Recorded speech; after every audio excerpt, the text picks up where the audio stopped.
Vamos al análisis esta noche con Sergio Fausto, politólogo, director ejecutivo del Instituto Fernando Enrique Cardoso desde Sao Paulo.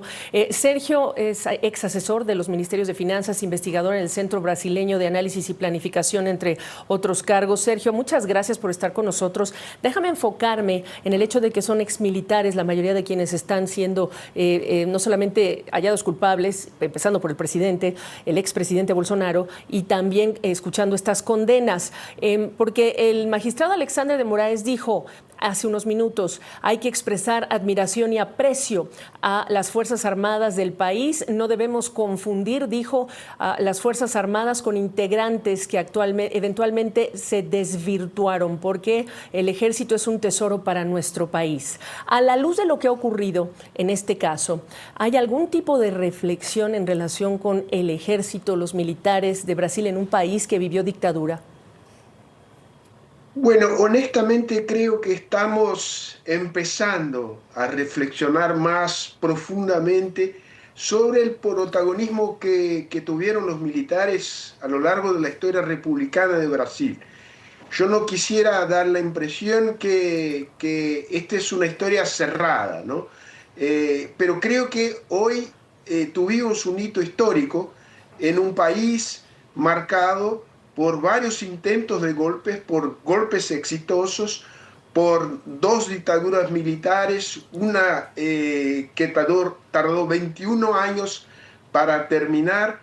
En todos estos intentos de golpes y dictaduras, los militares tuvieron un rol de liderazgo o estuvieron directamente involucrados.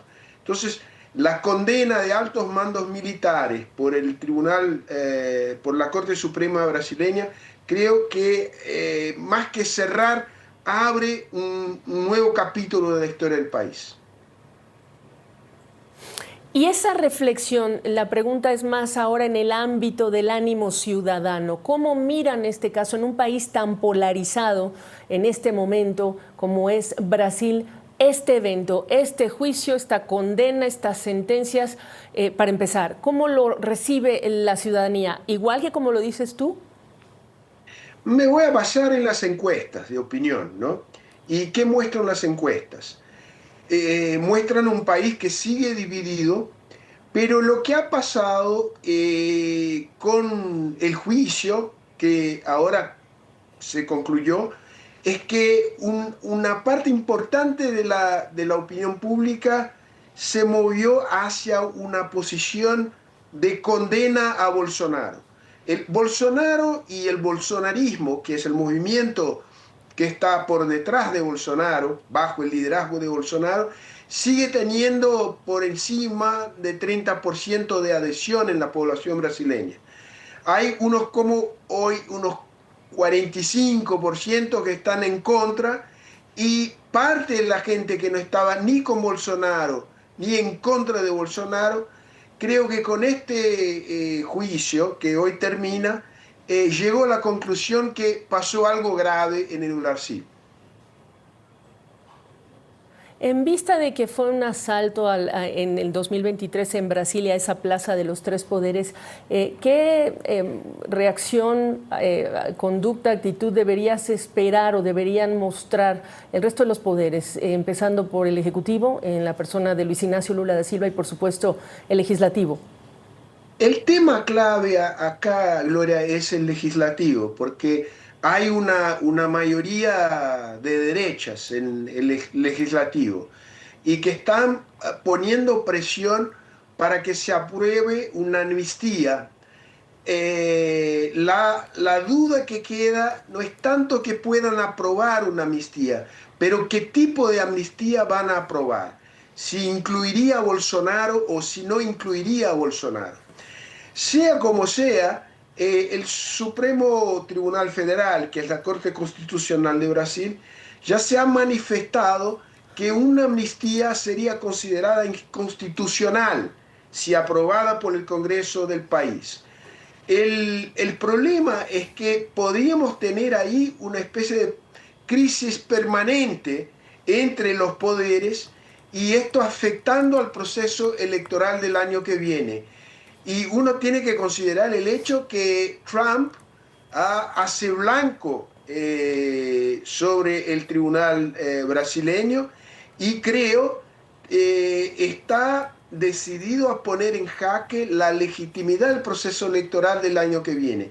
O sea, tendremos más peleas por delante. No es el fin de la historia hoy, es un capítulo importante, pero hay que seguir acompañando la crisis política en Brasil.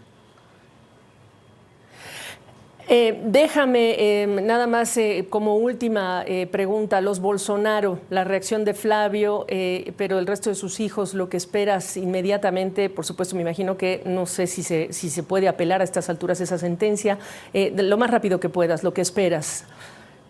Bueno, espero una reacción brutal del gobierno americano, que esto ponga más presión sobre el Congreso brasileño, que se apruebe la amnistía. Ellos saben que la amnistía será declarada inconstitucional, pero esto tendrá un impacto sobre el proceso electoral. O sea, la estrategia de los Bolsonaro, del clan Bolsonaro, es poner máxima presión sobre el proceso electoral. O sea, polarizar al máximo al país, llevarlo al borde de una crisis político-institucional. El desafío, el dilema es de la derecha no bolsonarista. Se van a alejarse de esta estrategia, que es una especie de continuación del golpe, o se van a meterse en esto, y creo que esto sería un desastre para Brasil, porque ahí de verdad tendríamos una situación sumamente complicada. Estamos recibiendo imágenes en vivo a esta hora, cuando son las 9 de la noche, 9:20 en Brasilia, imágenes de la agencia Reuters, personas en Brasilia que están, vuelve Bolsonaro, volta Bolsonaro, es lo que se lee cuando también en el Supremo Tribunal Federal de Brasil en este momento es justamente Cristiano Zanin, el magistrado del Supremo Tribunal Federal, el que está terminando, bueno, pues de ya hacer oficial esta condena, esta sentencia de más de 27 años contra Bolsonaro. Sergio Fausto, desde Sao Paulo, gracias, buena noche. A usted.